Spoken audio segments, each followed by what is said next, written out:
Hello, everyone. Today is Friday, January 14th, 2022. First Sudan security death as coup opponents keep up protests. This article is taken from The Guardian.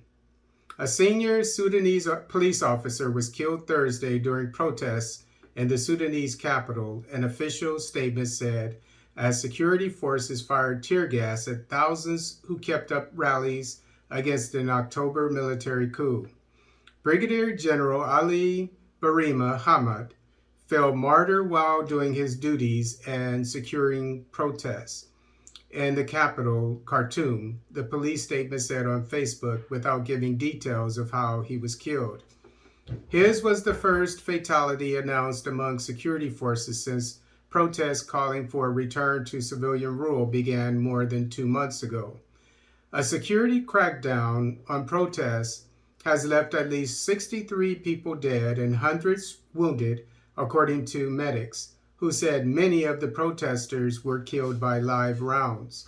Thursday's rallies converged from several parts of Khartoum and came after a United Nations bid to facilitate talks between rival Sudanese factions received tepid support.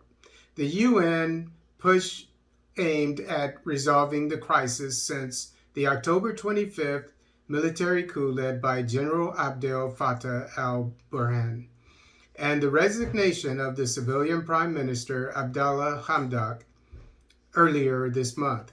Sudan has no government, foreign aid has been suspended, and regular demonstrations against the coup, attended by up to tens of thousands, are routinely met by a violent crackdown.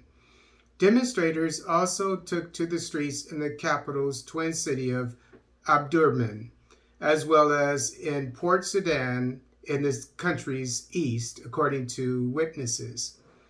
Protesters in Khartoum converged on the city center chanting, "With all our power, we are heading to the palace." Others hollered, "Burhan is dirty," brought to power by Islamists, who were dominant under the 3-decade rule of General-turned-President Omar al-Bashir, ousted in April 2019 following months of mass protests. Following a repeated pattern, security forces fired volleys of tear gas to disperse the protesters in Khartoum and Omdurman, witnesses said. Online footage appeared to show demonstrators hurling stones and unexploded canisters of tear gas at security forces while near the presidential palace. The military takeover derailed a fragile transition to civilian rule following Bashir's ouster. Authorities have repeatedly denied using live ammunition in confronting protesters and insist scores of security forces have been wounded during demonstrations that have often deviated from peacefulness.